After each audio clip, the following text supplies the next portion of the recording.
Subscribe करे खातिर लाल button दबाई और भोजपुरी के ताजा अपडेट पहले पावे खातिर घंटी वाला बटन दबाई। छपरा जिला भोजपुरी पर रुआ लोग के बहुत बहुत स्वागत बा। बहुत बड़ खबर अभी तक ले रुआ लोग जानले रहनी कि भोजपुरी के सुपरस्टार खेसारी लाल यादव के सावन के प्रोजेक्ट यानी बाबा धाम के कैसेट सावन के महीना के तैयारी चल रहा बा।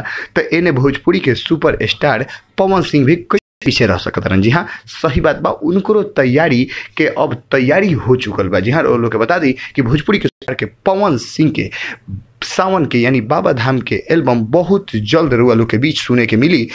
कब हम डेट भी बता देता नहीं, उनकर अभी तक रिकॉर्डिंग नहीं के भइल। अभी रुआ लोग मालूम हो जाए कि खेसारी लाल यादव के रिकॉर्डिंग हो चुकल बटे, तब पवन सिंह भी पीछे ना रहन। बहुत जल्द उनकर रिकॉर्डिंग भी हो जाई, यानी 20 तारीख के रिकॉर्डिंग कर होके जा रहा बटे, जौन की जबरदस्त तरीका से पवन सिंह अब की सावन के तैयारी क के उतरी हन। काहे कि पवन सिंह हमेशा भक्ति गाना खातिर फेमस बारन। रुआ लोग जानत नहीं कि उनकरा मुँह से कभी भी कोनो भक्ति गाना अच्छा ना लगे, ऐसा तो कब हुई नहीं सकत। भोजपुरी के सुपरस्टार पवन सिंह हमेशा भक्ति गाना के माहिर आदमी, जौन की हमेशा बहुत बढ़िया बढ़िया भक्ति गाना, जैसे रुआ लोग एकरा पहले कितना उनकर एल्बम सुनले हो, जौना में पवन सिंह भक्ति रस के कितना बढ़िया से संजोग देवेलन, जौना में पवन सिंह हमेशा कुछ बढ़िया करे के कोशिश करेलन। तो अब की सावन के उनकर तैयारी 20 तारीख से रिकॉर्डिंग शुरू हुई, ओकरा बाद बहुत जल्द वीडियो शूट हुई और ओकरा बाद सावन के शुरुआत से बहुत पहले उनकर एल्बम रिलीज कर दिए मार्केट में। रोलो के बता दी कि शायद अभी उनकर एल्बम वेब कंपनी से जरा पहले आवत रहा सा, वही कंपनी से आगे आई।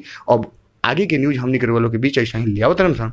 बस अगर अभी तक छपरा जिला भोजपुरी के सब्सक्राइब नहीं किए तो लाल वाला बटन दबा के सब्सक्राइब करिए और घंटी वाला बटन दबा के सबसे तेज अपडेट पाई अभी के अभी सब्सक्राइब करिए। छपरा